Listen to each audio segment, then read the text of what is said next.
నమస్తే మాస్టర్స్. ఈరోజు మనము కంటిన్యూయేషను జగ్గి వాసుదేవ్ గారిది 'ఆనందలహరి' కంటిన్యూయేషన్ చేస్తున్నాం మాస్టర్. ఈరోజు అధ్యాయం వచ్చేసి 40 ఈశా క్రియ గురించి ఆయన ఎక్స్‌ప్లెయిన్ చేస్తున్నారు. ఈ కాలంలో చాలా మందికి యోగా అనగానే శరీరాన్ని అతి కష్టమైన భంగిమలోకి వంచే చిత్రాలు గుర్తుకు వస్తాయి. ఈ యోగా శాస్త్రంలోని అనేక కోణాలలో శరీర సంబంధమైన యోగా ఒక అంశం మాత్రమే. శరీరాన్ని, మనసుని వాటి అత్యున్నత సామర్థ్యాన్ని అందుకునేలా చేసి, ఒక మనిషిని తన జీవితాన్ని పూర్తిగా అనుభవింపజేసే సాంకేతికతే యోగా. ప్రతి మనిషికి ఒక్క చుక్కంత ఆధ్యాత్మికమైన అందించాలన్నదే సిద్ధయోగి, గురువు అయిన సద్గురు ధ్యేయం. ఒకప్పుడు యోగులకు, సాధువులకు మాత్రమే అందుబాటులో ఉండే ఆధ్యాత్మిక ప్రక్రియలు, ప్రయోజనాలు ఇప్పుడు ఈశా క్రియ ద్వారా ప్రతి వ్యక్తికి తమ ఇంట్లోనే అందించబడుతున్నాయి. సద్గురుచే రూపొందింపబడిన ఈ ఈశా క్రియ సనాతన యోగా విజ్ఞానానికి సంబంధించినది. ఈశా క్రియ సులువైన ప్రక్రియ, కానీ చాలా శక్తివంతమైన ప్రక్రియ. ఈశ అంటే సృష్టికి మూలమని అర్థం. క్రియ అంటే అంతర్గత చర్య అని అర్థం. ఒక వ్యక్తి తన ఉనికిని మూలాన్ని చేరుకోవడంలో, తన జీవితాన్ని తను కోరుకునే విధంగా మలుచుకోవడంలో తోడ్పడడమే ఈశా క్రియ లక్ష్యం. ఈశా క్రియను ప్రతిరోజు సాధనం చేయడం వల్ల ఆరోగ్యం, చైతన్యం, ప్రశాంతత, శ్రేయస్సు కలుగుతాయి. ఆధునిక జీవితంలోని ఒత్తిడులను తట్టుకునేందుకు ఇది ఒక శక్తివంతమైన సాధనం. ఈశా క్రియ సరళం, సులభమైన సాధన. ఇది ఉచితంగా అందింపబడుతున్నది. సూచనలతో కూడిన వీడియోగా ఆన్‌లైన్‌లో అందుబాటులో ఉన్న ఈ గైడెడ్ మెడిటేషన్ డౌన్‌లోడ్ కూడా చేసుకోవచ్చు. అందుకు www.ishakriya.com అని విజిట్ చేయండి. రోజుకో కొద్ది నిమిషాలు పెట్టుబడిగా పెట్టడానికి సిద్ధంగా ఉన్న ఎవరి జీవితంలోనైనా పరివర్తన తీసుకురాగల సామర్థ్యం ఈ ధ్యానానికి ఉంది. ఈశా క్రియ సూచనలు ముందస్తు తయారీ. వెన్నెముకను తగినంత నిటారుగా ఉంచి, కాళ్ళను ముడుచుకొని బాసిపీట వేసుకొని కూర్చోండి. అవసరమైతే వీపుకు సపోర్ట్ తీసుకోండి, కానీ తలకు సపోర్ట్ తీసుకోకండి. తూర్పు ముఖంగా కూర్చొని క్రియను చేయడం వల్ల అదనపు లాభాలు కలుగుతాయి. చేతులను తొడలపై ఉంచి అరచేతులను పైవైపుగా తెరిచి ఉంచండి. మీ ముఖాన్ని కొద్దిగా పైకెత్తి కళ్ళు మూసుకొని మీ కనుబొమ్మల మధ్య తేలికపాటి ధ్యాసను నిలపండి. ధ్యానం. ఈ ధ్యానం 3 దశల్లో జరుగుతుంది. మొదటి దశ మెల్లగా, నిదానంగా శ్వాస తీసుకొని వదలండి. శ్వాస లోపలికి తీసుకున్న ప్రతిసారి మనసులో నేను శరీరాన్ని కాదు అని అనుకోండి. ఆ ఆలోచన ఉన్నంత సేపు శ్వాసను లోపలికి తీసుకోవాలి.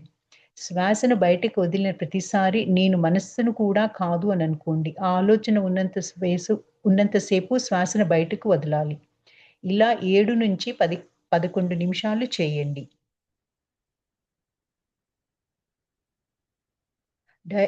శ్వాస లోపలికి తీసుకోవడం నేను శరీరాన్ని కాదు. శ్వాసను బయటకు వదలటం నేను మనస్సును కూడా కాదు. శ్వాస ఈ బొమ్మలో చూపిన విధంగా జరగాలి. రెండవ దశ పెద్దగా నోరు తెరిచి ఆ శబ్దాన్ని 7 సార్లు పలకండి. పలికిన ప్రతిసారి శ్వాసను పూర్తిగా బయటకు వదలండి. గమనించండి, ఈ శబ్దం సరిగ్గా నాభి కింద నుంచి రావాలి. మరీ పెద్దగా పలకనవసరం లేదు, కానీ దాని వైబ్రేషన్ మీకు తెలిసేంత పెద్దగా పలికితే సరిపోతుంది. లైక్ మూడవ దశ ముఖం కొద్దిగా పైకెత్తి పెట్టి 5-6 నిమిషాల పాటు కూర్చోండి. మీ కనుబొమల మధ్య తేలికపాటి ధ్యాసను నిలపండి. ఈ మొత్తం ప్రాక్టీస్‌ను 12-18 నిమిషాల సమయం పడుతుంది. కావాలనుకుంటే ఎక్కువసేపు కూర్చోవచ్చు. గమనించవలసిన విషయాలు: ఈశా క్రియ కూర్చున్నప్పుడు శరీరం, మనస్సు చేస్తున్న పనులపై ధ్యాస పెట్టకండి. మీ శరీరంలో లేదా మీ మనసులో ఏది జరుగుతున్నా పట్టించుకోకండి. ఊరికే అలా కూర్చోండంతే. క్రియ మధ్యలో బ్రేకు తీసుకోకండి. క్రియ మనలోని శక్తిని వ్యవస్థీకరిస్తుంది. బ్రేక్ తీసుకుంటే ఈ ప్రక్రియ దెబ్బతింటుంది. ఈ క్రింది నియమాలను పాటించటం వల్ల మీరు ఎక్కువ లాభాలు పొందగలరు. క్రియ చేసిన ప్రతిసారి కనీసం 12 నిమిషాల పాటు చేయాలి. 48 రోజుల పాటు రోజుకు 2 సార్లు 48 రోజులను ఒక మండలం అంటారు. లేదా 90 రోజుల పాటు రోజుకొకసారి చేయాలి. ఈ క్రియను ఎవరైనా ప్రాక్టీస్ చేసి ప్రయోజనాలు పొందవచ్చు. ఎటువంటి మార్పులు చేయకుండా సూచనలను తూచా తప్పకుండా పాటించండి. ఇది చాలా సులువైన క్రియ, కానీ చాలా శక్తివంతమైనది. నేను శరీరాన్ని కాదు, నేను మనస్సును కూడా కాదు అని రోజులో ఎప్పుడైనా మీకు మీకు గుర్తు చేసుకోవచ్చు. శ్వాస యొక్క ప్రాధాన్యం ఏమిటి? శ్వాస సరిగ్గా తీసుకోవడంలో ఆరోగ్యంగా ఉండడం కంటే ఇంకేమైనా విశిష్టత ఉందా అనేది ప్రశ్న. సద్గురు ఇలా చెప్పారు. మీ శ్వాసే మిమ్మల్ని శరీరానికి కట్టి ఉంచే సూత్రం.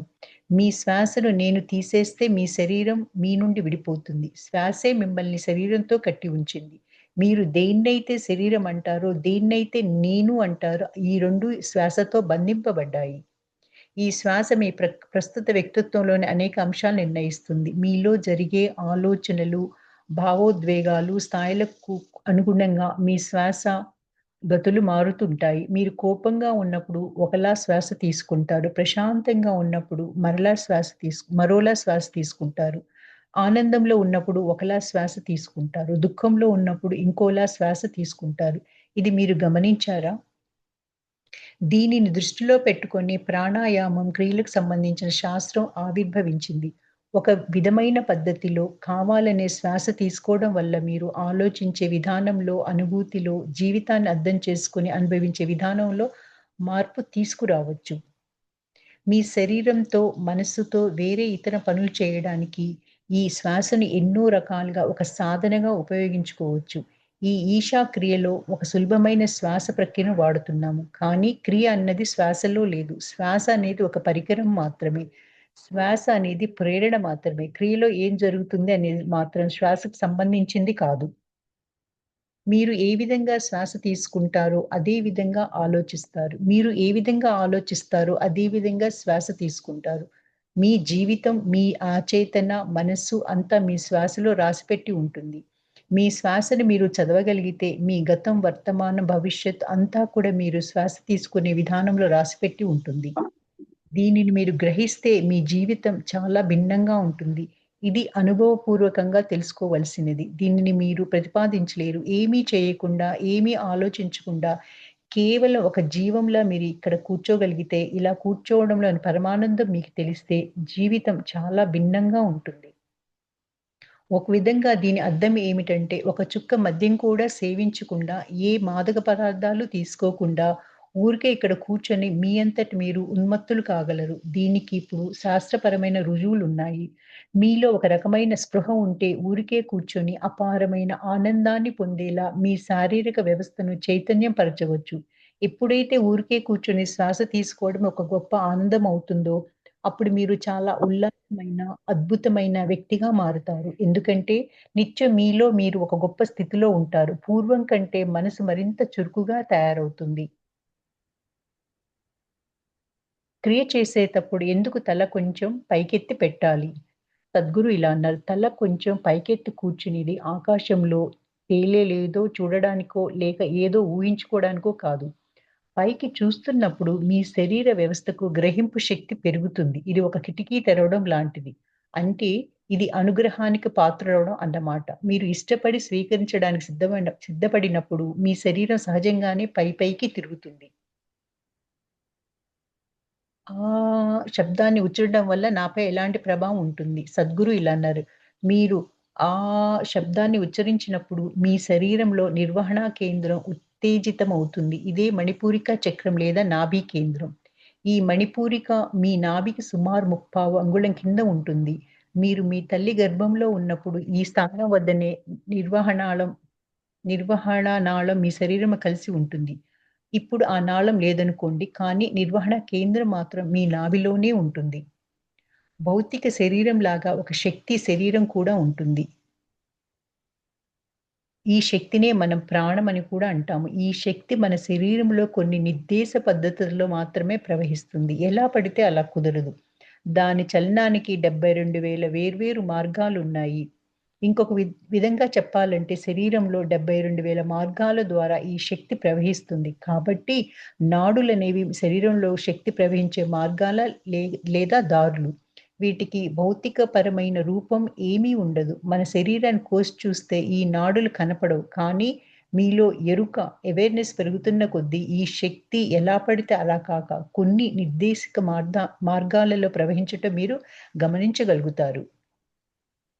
కేవలం శబ్దం ఒక్కటే శరీరమంతా వ్యాపించగలదు. ఎందుకంటే కేవలం మణిపూరక చక్రం వద్ద మాత్రమే 72,000 నాడులు వాటంతట అవే కలిసి మళ్ళీ శరీరమంతటికి మళ్ళీ పంపిణీ అవుతాయి.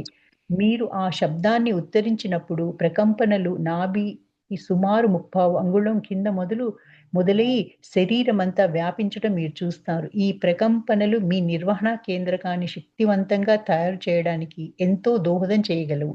ఈ కేంద్రాన్ని చైతన్యవంతం చేయడం వల్ల ఆరోగ్యం, చైతన్యం, సంపద, శ్రేయస్సు కలుగుతాయి. మరిన్ని వివరాలు తరచుగా అడిగే ప్రశ్నలకు ishaakriya.com అని విజిట్ చేయండి. సంపూర్ణ తృప్తి కలిగిన అధ్యాయం 41. మీకు అన్నీ లభించినా పూర్తి తృప్తి కలగకపోగా లోలోపల ఏదో అసంతృప్తి ఉండటం గ్రహించారా? ఏది లభించినా దాంతో ఇంకాస్త చేర్చుకోవాలని ఎప్పుడూ ఒక ఆశ. ఈ ఆశ లోలోపల రగులుతుండడం గమనించారా? ఎందుకిలా? పరిమితికి లోబడి ఉన్నది ఏది ఇచ్చినా తృప్తి కలగదు. నిజానికి మీ తపన దొరికినదంతా హస్తగతం చేసుకుంటూ పోవడం గురించి కాదు. హద్దులు లేని ప్రపంచంలో భాగమైన మీరు తెలియకుండా అచేతనంగా హద్దులు ఏర్పరచుకొని ఆశను అణిచివేసిన ఫలితమిది. ఆశ పెరిగి పెరిగి హద్దులు లేకుండా పోవడమే కాక లీనమైపోవాలనిపించడం వల్లే ఏది పొందినా తృప్తి కలగక అసంతృప్తే మిగులుతుంది. ఈ సంగతి జాగ్రత్తగా అర్థం చేసుకుంటే బాధకు అవకాశం ఉండదు. ఈ ప్రపంచము మీరు ఒకటే అని అనుభవపూర్వకంగా గ్రహించగానే ఆశ తటాల్న తన తపన విడిచిపెడుతుంది. ఆ తర్వాత ఆశ అనేది బయట నుంచి వచ్చే ఒక ఒత్తిడిగా కాకుండా అంతర్గత అభీష్టంగా ఉంటుంది. ఆశ మిమ్మల్ని నడిపించరాదు. మీరే ఆశను నడిపించాలి. ఎలా? ఏది చేసినా చేసే సమయంలో మీ జీవితం ఇదే అన్నట్లు పరిపూర్ణమైన ఆశతో చేయండి. ఆ ఆట ముగియగానే ఆ ఆశను చుట్టిపెట్టేయండి. దైవత్వం ఆస్తికవాదులకు మాత్రమే సంబంధించినదా అనేది ప్రశ్న. సద్గురు ఇలా అన్నారు. దైవత్వం అంటే మీ నమ్మకాలు కాదు. ఆస్తికత అంటే మీరు నేర్చుకోగలిగేది కాదు. మీకు ఎటువంటి హద్దులు లేవని తెలుసుకునేందుకు మిమ్మల్ని ముందుకు నడిపించే మీలోని శక్తి అది. ఆస్తికులను, నాస్తికులను ఇద్దరిని ఆ దైవత్వమే నడిపించింది. కానీ ఆ శక్తిని గుర్తించగలిగిన వారికే దాని విలువ తెలుస్తుంది అన్నారు సద్గురు. ఫలితాన్ని ఆశించడం మానేసి పని చేయడమే ఆశించండి. ఆట సంతోషానికి ప్రతీకగా ఉండాలి. బాధ అనే మాటకు తావు ఉండదు. చివరకు జయము, అపజయము అనేదానికి మీ సంతోషం వేచి ఉండే అవసరం ఉండదు. పూర్తి జాగరూకతతో జీవించడం ప్రారంభిస్తే దేన్నో మీద వేసుకునే భావన వదిలేసి అంతా మీరే అని తెలుసుకోగలరు. ఆశ పెరిగిపోయి ప్రపంచాన్ని మీలో ఇమర్చుకొని మహానందాన్ని పొందగలరు. బుద్ధుడికి లభించిన ఆత్మజ్ఞానం, నాకు లభించిన ఆనందం ఇక్కడున్న వారందరికీ సాధ్యమే. కొందరు దేవుడు మిమ్మల్ని ఎంచుకున్నారా? ఏ విధంగా ఎంపికయ్యారు? పూర్వజన్మ సుకృతమా? లేక అదృష్టమా అని నన్నడుగుతారు. నాకు నవ్వొస్తుంది. నేను ఏనాడు దేవుడి చేత ఎంచుకోబడినట్లు అనుకోలేదు. నిజంగా దేవుడిచే ఎంచుకోబడినట్లు తమను ప్రకటించుకునే వారికి అహంభావం తీవ్రంగా ఉన్నట్లే. నిజంగా దేవునికి దూరంగా ఉన్నవారు బాధామయ జీవులు. ఆత్మజ్ఞానం కొందరికే సాధ్యమని చెబితే అంతకంటే పెద్ద అబద్ధం ఏదీ లేదు. మనిషి జన్మ పొందిన ప్రతి వారికి ఈ మహాసత్యాన్ని అనుభవించి అనుభూతి పొందడానికి అవకాశం ఉంది. నాకు వీలైందంటే అది మీకు కూడా వీలవుతుంది. అందుకు దోహదపడేదే యోగా. యోగా అంటే తలకిందులుగా నిలబడడం కాదు. మీ చుట్టూ ఉన్న వాటినన్నింటితో ఐక్యం కావడం. మిమ్మల్ని ప్రపంచం నుండి వేరు చేసి బంధించిన తలుపు తాళం చెవిని మీకు అందజేసే విజ్ఞానమే యోగా. మీ లోపల ఉన్నది, బయట ఉన్నది ఒకటే అని నాలాగా అనుభవరీత్యా మీరు ఎప్పుడు తెలుసుకుంటే అప్పుడు ప్రపంచ రహస్యాన్ని తెలుసుకోగలరు. ఆ క్షణంలో ఇంతకు ముందెన్నడూ అనుభవించని మహానందాన్ని అనుభవిస్తారు. ఆ తర్వాత నాకు మీకు వ్యత్యాసమే ఉండదు అన్నారు సద్గురు. నాకు 2003లో గుండె నొప్పి వచ్చింది. డాక్టర్లు శస్త్రచికిత్స చేయాలనన్నారు. అప్పుడు ఈషా యోగా వారు యోగా మార్గ్ అనే ఒక కొత్త ప్రోగ్రామ్ ప్రారంభించారు. అందులో చికిత్సతో పాటు యోగాభ్యాసాలు కూడా నేర్పించారు. ఆ తర్వాత ఆరోగ్యపరంగా నాలో ఎన్నో మార్పులు రావడం, గుండె జబ్బు నయమవ్వడం జరిగాయి. ఇంకా ఇప్పటికి యోగా చేస్తూనే ఉన్నాను. దీనివల్ల ఎప్పుడూ సంతోషంగా ఉండగలుగుతున్నానని సదాశివం అనే భక్తుడు తను ఎక్స్‌పీరియన్స్ షేర్ చేసుకున్నాడు. అధ్యాయం 42. మీకు అత్యంత సన్నిహితులెవరు? మీకొక చిన్న ప్రశ్న. మీకు చాలా సన్నిహితంగా ఉండేవారు ఎవరు? నా భార్య, నా భర్త, నా బిడ్డ. కాదు, కాదు. నా స్నేహితుడు. No, no, no. మా అమ్మే కాదు, నాన్న అంటూ మీరు ఏ సమాధానమిచ్చినా అంతా శుద్ధ అబద్ధం. గమనించండి. వారి అందరినీ ఒక హద్దు వరకే మీరు అనుమతి ఇచ్చారు. కొందరికి ఇంటి వరకు, మరికొందరికి చేతికందినంత దూరం వరకు. కొందరికి మీ బెడ్‌రూమ్ వరకు. కానీ ఎంత సన్నిహితంగా ఉండేవారికైనా తెలియని 1, 2 రహస్యాలు మీలో దాగి ఉన్నాయి. అవునా కాదా? దాన్ని కూడా తెలుసుకోగలిగిన సాన్నిహిత్యం ఉన్నది ఒకే ఒక్కరికి. అది దేవుడంటూ తెలివిగా తక్కువగా బదులివ్వకండి. ఆయనకు మీ రహస్యాలు తెలుసుకోవడం కంటే మెరుగైన పనులు చాలా ఉన్నాయి. మరి ఎవరు? మీరే. అవును మీరే మరి. మీకంటే సన్నిహితమైన వ్యక్తి ఇంకెవరున్నారు? జీవితం గురించి ఏం తెలుసుకోవాలనుకున్నా ముందుగా ఆ సన్నిహితుని గురించే కదా పూర్తిగా తెలుసుకోవాలి. ప్రతి క్షణాన్ని మీకు నచ్చిన విధంగా గడిపేందుకు ఇవ్వబడిందే ఈ జీవితం. ఈ ప్రపంచం తలవ్రాతను మార్చి వ్రాసిన వారందరూ ఆయా క్షణానికి అవసరమైన దాన్ని గమనించి ఆసక్తితో పనిచేశారు. ఇంకెవరో దాన్ని చేయడానికి వస్తారని వేచి చూడలేదు. ఈ దేశంలో అంతటా ఏది చేయడానికి సిద్ధంగా లేని వారి వ్యర్థ ప్రసంగాలే అన్నీ లౌడ్ స్పీకర్‌లలో వినబడుతూ ఉన్నాయి. 2020లో ప్రపంచం ఎలా ఉంటుంది? మీరు చెప్పే 2020 రావడానికి ఎంతో కాలం పట్టదు. ఇంతకు ముందే నేను చెప్పినట్లు మరో 20 లేదా 25 ఏళ్లు మానవజాతి చరిత్రలో చాలా ముఖ్యమైనవి. బాధ్యతారహితంగా మానవులు చేస్తున్న పనుల వల్ల మనం ఎదుర్కోబోయే సమస్యల గురించి ఇప్పుడిప్పుడే సమావేశాల్లో చర్చిస్తున్నారు. అయితే చేతుల్లో ఇంతవరకు ఎటువంటి మార్పు కనిపించటం లేదు. అయినప్పటికీ మానవుని ఆలోచన విధానంలో వచ్చిన మార్పు నాలో నమ్మకం కలిగించింది. ఎప్పుడూ మన మనసు ఏదో ఒక అన్వేషణలో ఉంటుంది. అది అసలు దేనికోసం తప్పిస్తుందో తెలుసుకునే ప్రయత్నం సరిగా చేయడం లేదు. ఈనాటి పరిస్థితి ఎలా ఉన్నప్పటికీ చివరికి ఈ సమస్య ఒక పరిష్కారం లభించి మంచే జరిగిందని నా నమ్మకం. అది కూడా త్వరలోనే జరగాలి. దానికి ప్రపంచ చరిత్రను మరోమారు తిరిగి రాయగల విజ్ఞత గల సమర్థులు కావాలి. తమను తాము అర్థం చేసుకున్న మనుషులు మరొకరిపై ఆధారపడకుండా ధైర్యంగా ముందుకు సాగిపోవడానికి కావాల్సిన సదుపాయాలు కల్పించాలి. ఇవి జరిగితే 2020లో ఈ ప్రపంచం మానవుని సంతోషంగా జీవించగలిగే ఒక అద్భుత లోకంలా మారిపోతుంది. మునుపెన్నడూ లేని విధంగా ఈరోజు మనకు అన్నీ అనువుగా ఉన్నాయి. కలిసి పనిచేయడానికి భాష, సంస్కృతి, దూర సమస్యలు కాకుండా ఈరోజు సైన్స్ అన్ని వసతులను సమకూర్చి ఇచ్చింది. మీరు జాగరూకతతో ఆనందంగా, అప్రమత్తంగా చేయాల్సింది చేస్తే మీ చుట్టూ ఉన్న 100 మంది మీ ద్వారా స్ఫూర్తి పొందుతారు. వారి ద్వారా వారి చుట్టూ ఉన్న 10,000 మంది బలం పుంజుకుంటారు. అది 10,00,000గా కొద్ది సమయాల్లోనే పెరుగుతుంది. 10,00,000 మంది జాగ్రత్తగా, బాధ్యతతో, పూర్తి ఆసక్తితో కార్యాచరణకు దిగితే అలాంటి బలమైన శక్తి లోకంలో మరెక్కడా ఉండదు. అజేయమైన సైనిక దళాన్ని పెట్టుకోవడం దృఢమైన శక్తి కాదు. సరైన మార్గదర్శకం కోసము ఇతరులు మీ వైపు తలెత్తి చూస్తే అదే అన్నింటికన్నా దృఢమైన శక్తి.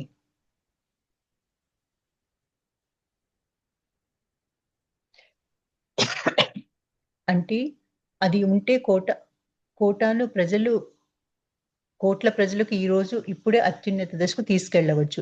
ఈ మార్పు చట్టంతో తీసుకురావడం కుదరదు. నాయకులు బలవంతంగా రుద్దడానికి సాధ్యం కాదు. ప్రతి మనిషి తన బాధ్యతను మనస్ఫూర్తిగా అంగీకరించి ఆనందంగా పనిచేయడం ప్రారంభిస్తే ఈ దేశాన్నే కాదు, ఈ భూగోళాన్నే మీ ఇష్టానికి అనువుగా మార్చేసుకోవచ్చు. ఇంకా ఎందుకు వేచి ఉండడం?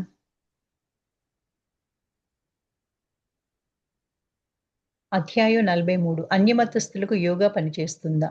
యోగా వల్ల ఎవరికైనా మంచి జరుగుతుందని పూర్తి గ్యారంటీ ఏమిటి? యోగా అంటే తలకిందులుగా నిల్చోవడమో, వివిధ కోణాల్లో శరీరాన్ని వంచడమో కాదు. వాటిని యోగాసనాలంటారు.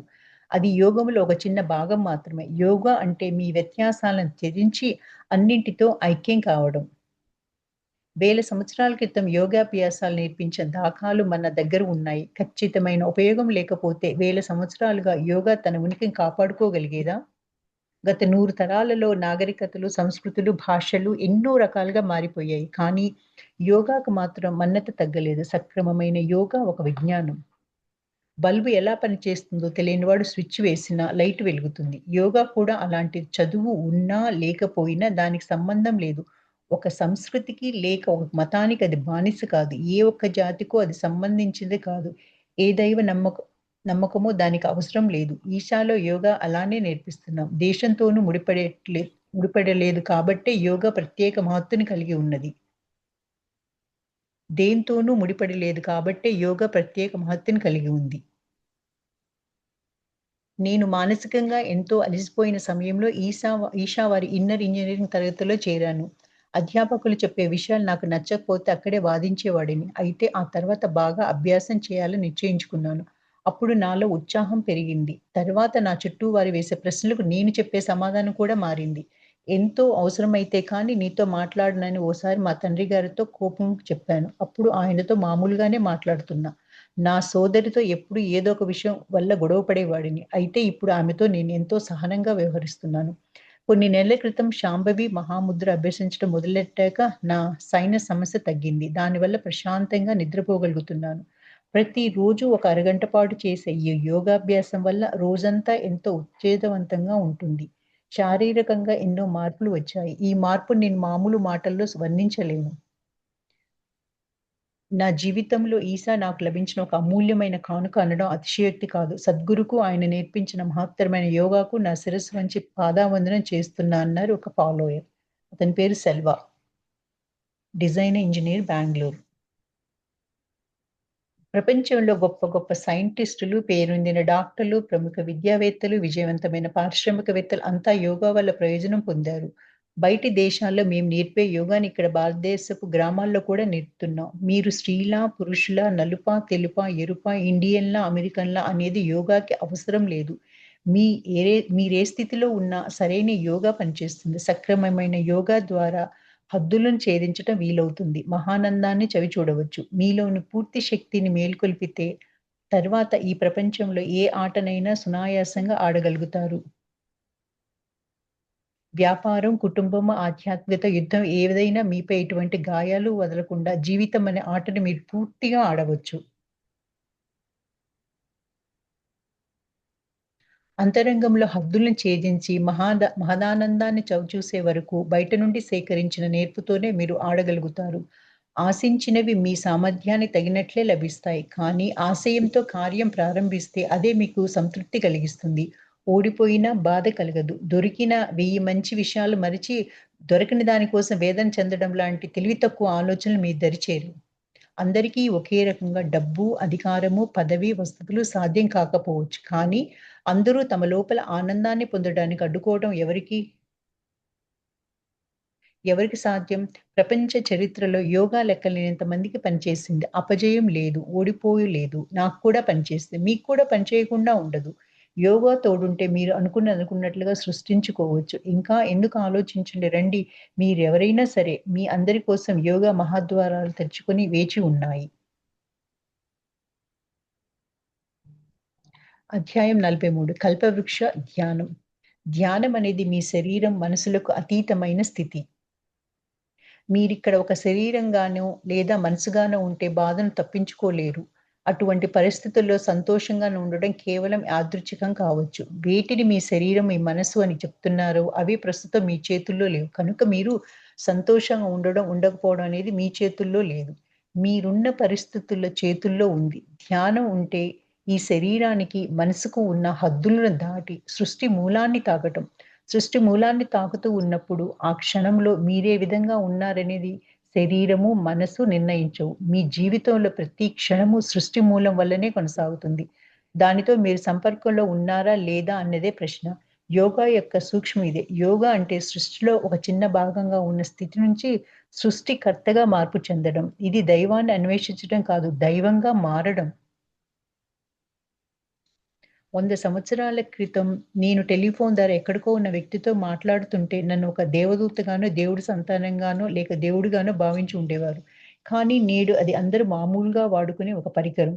నేను ప్రస్తుత ఈ పరికరాన్ని కూడా వాడకుండానే ఈ ప్రపంచానికి ఆవల వైపు ఎక్కడో ఉన్న వారితో మాట్లాడగలిగితే వింతగా చూస్తారు. కానీ 100 సంవత్సరాల తర్వాత ఇదే ఒక మామూలు విషయం మారిపోవచ్చు. ఈరోజు మనం గ్రహింపులో లేని ఎన్నో విషయాలు గ్రహింపుకు తెచ్చుకొని మన జీవన సామర్థ్యాన్ని పెంచుకునే అవకాశాలు ఉన్నాయి. కాబట్టి ముఖ్యమైన అంశం ఏమిటంటే, మీ మనస్సు, భావము, శరీరము, శక్తులను మీరు క్రమబద్ధీకరించుకోవాలి. అది జరిగితే సృష్టికర్తతో అనుసంధానం కావచ్చు. అప్పుడు మీ జీవితాన్ని, మీ పరిస్థితులను మీ ఇష్ట ప్రకారం సృష్టించుకోవడానికి కావాల్సిన సామర్థ్యం మీకు కలుగుతుంది. ఇలా సృష్టించుకోగల శక్తిని పోగొట్టుకున్నందునే నేడు మన చుట్టూ ఉన్న ప్రపంచ స్థితిగతులను క్లిష్టతరం చేసుకుంటున్నాం. కనుక మొదట ప్రధానంగా దేన్ని సృష్టించుకోవాలనుకుంటున్నారో దాన్ని నాకు ఇది ఇష్టమని మొదట్లో మనసులో సృష్టించుకోవాలి. అసలు ముందు మీరు నిజంగా ఇష్టపడేది అదేనా అన్నది స్పష్టం చేసుకోవాలి. ఎందుకంటే ఎన్నో సార్లు ఇదే నాకు కావాల్సిందని మీరనుకుంటారు. కానీ దాన్ని పొందగానే ఓహ్! ఇది కాదు నేను ఇష్టపడేది వేరొకటి అనుకుంటారు.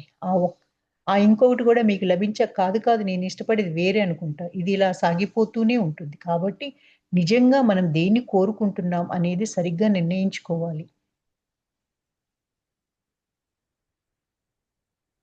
అది స్పష్టం కాగానే దాన్ని సృష్టించుకోవాలని నిశ్చయించుకొని, అదే దృష్టితో వ్యతిరేక ఆలోచన లేకుండా ఉండగలిగితే అది మీకు తప్పనిసరిగా జరిగి తీరుతుంది. మీరు కోరుకునే దాన్ని బలంగా ఊహించుకోగలిగితే మిమ్మల్నే మీరు ఒక కల్పవృక్షంగా చేసుకోవచ్చు. కల్పవృక్షం అనేది ఎక్కడో ఉండే ఒక చెట్టు కాదు. ఒక స్పష్టమైన, దృఢమైన మనసుని కల్పవృక్షం అంటారు. మీరు మీ మనసును చక్కదిద్దుకోగలిగితే అది మీ పూర్తి వ్యక్తిత్వాన్ని క్రమబద్ధం చేస్తుంది. ప్రథమంగా మీకున్న 4 పరిమాణాలను శరీరం, మనస్సు, శక్తి, భావోద్వేగం ఒక దిశలో పనిచేసేట్లు చేస్తుంది. అప్పుడు మీరే ఒక కల్పవృక్షం అవుతారు. ఆ వెంటనే ఈ 4 పరిమాణాలను ఒకే దిశలో ఉంచుకొని కొంతకాలంగా అదే దృక్పథంలో ఏ తడుబాటు లేకుండా ఉంటే మీరు కోరుకున్న చిటికెన వేలు కూడా కదిలించకుండానే లభిస్తుంది. నిజంగా ఇలా జరిగితే నిజంగా ఇలాగే జరుగుతుంది. పనితో భావాన్ని కలిపి చేసినప్పుడు అది పని సఫలమవ్వడానికి దోహదపడుతుంది. కానీ ఏ పని చేయకుండా కేవలం ఆలోచనల సహాయంతోనే మీరు ఆశించేది జరుగుతుంది. ఇలా మీరంతట మీరే ఒక కల్పవృక్షంలా మారిపోవచ్చు. యోగులు, గురువులు కూడా బలమైన ఒక భావంతో తమకి ఏవి అవసరమో వాటిని సృష్టించుకోగలిగారు. హిమాలయాల నుండి దక్షిణ వైపు వచ్చిన అగస్త్యుల వారు ఇలానే తమని నిర్విరామ కృషితో, నైపుణ్యంతో దక్షిణ భారతదేశంలో చేయవలసిన కార్యం పూర్తి చేశారు. అందుకే వేల సంవత్సరాల తర్వాత కూడా ఆయన సేవలు కొన్ని ఇంకా సజీవంగా ఉన్నాయి. కొందరికి అవి ఇంకా పూర్తి సజీవంగా ఉన్నాయి. మరికొందరికి అక్కడక్కడ కొంత సజీవంగా ఉన్నట్లు అనిపిస్తుంది. ప్రగాఢమైన మనసు యొక్క శక్తి ఇది. యోగులు, గురువులు అడవుల్లో కూర్చొని ఇదే చేశారు. కానీ నేడు ఇళ్లల్లో ఉంటూనే చేసుకోగలిగిన అద్భుత అవకాశం మీకుంది. కల్పవృక్షం ధ్యానం మీ మనస్సును మీ లక్ష్య సాధనాలకు తగ్గట్లుగా మలుచుకునేలా రూపొందించబడింది. ఒకదాన్ని సృష్టించడం అనే దాన్ని మనసుకు మళ్ళీ మళ్ళీ జాగ్రత్త నేర్పిస్తుంటే కొంతకాలం తర్వాత అది ఒక వాస్తవం అవుతుంది. ఎంతో నిస్సత్తువగా ఉన్నవారు కూడా తమ మనస్సును ఒక ప్రత్యేక మార్గాన ఉంచుకున్నప్పుడు కొంతకాలం తర్వాత శక్తివంతులుగా మారవచ్చు. స్వీయ రక్షణ, సెల్ఫ్ డిఫెన్స్ కళలు దీన్నే వాడుకుంటున్నాయి. స్వీయ రక్షణ కళలో నిష్ణాతుడైన బ్రూస్లీ ఇలా ఇచ్చిన ఒక ప్రదర్శన వీడియో చూశాను. 6 అడుగుల 2 అంగుళాల ఎత్తు, 85 కిలోల బరువున్న ఒక మనిషిని బ్రూస్లీ తన పిడికిలి బిగించి, ఆ వ్యక్తి కడుపు నుంచి 2.5 అంగుళాల దూరంలో నిల్చొని గుద్దాడు. ఆ వ్యక్తి ఎగిరి దాదాపు 11, 12 అడుగుల దూరంలో పడ్డాడు. ఒక 85 కిలోల బరువున్న ఏ వస్తువు ఒక ముష్టిఘాతానికి అంత దూరం ఎగిరి పడిపోదు. ఆ వ్యక్తి అమాంతం ఎగిరి పడిపోవడానికి కారణం ముష్టిఘాతం కాదు, ఆ చేసిన వ్యక్తి మనసే. మీరు మీ మనస్సును నిర్దిష్టమైన మార్గంలో ఉంచినప్పుడు అకస్మాత్తుగా మీ మనసు మరో విధమైన శక్తిని సంతరించుకుంటుంది. ప్రస్తుతానికి మీ సమస్య ఏమిటంటే, ప్రతి క్షణం మనసు తన దృక్పథాన్ని మార్చుకుంటుంది. ఇదెలా ఉందంటే మీరు ఎక్కడికో వెళ్ళాలనుకున్నారు. కానీ ప్రతి 2 అడుగులకు మీ దిక్కును మార్చుకుంటున్నారు.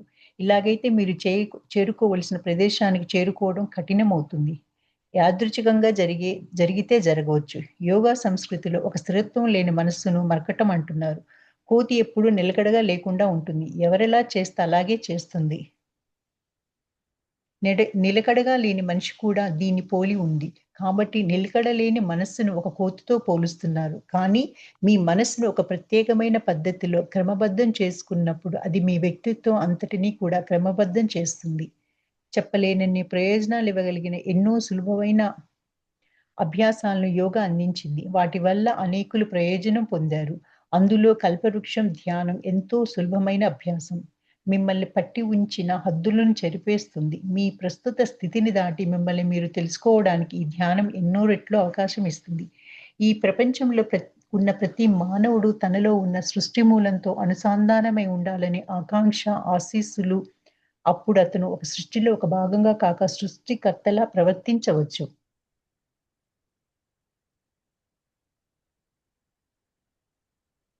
ఈషా ఫౌండేషన్ సద్గురుచే స్థాపింపబడిన ఈషా ఫౌండేషన్ పూర్తిగా స్వచ్ఛంద కార్యకర్తలచే నడపబడే లాభాపేక్ష రహిత అంతర్జాతీయ ఉద్యమం. ఇది మనిషి సామర్థ్యాన్ని పెంచడానికి స్థాపింపబడింది.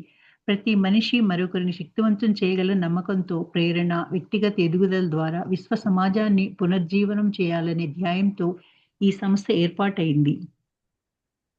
ఈ మతరహిత, లాభాపేక్ష రహిత ప్రజాసేవ ఉద్యమానికి ప్రపంచమంతటా 150 కేంద్రాలు, 20 లక్షల మంది పైగా కార్యకర్తలు ఉన్నారు.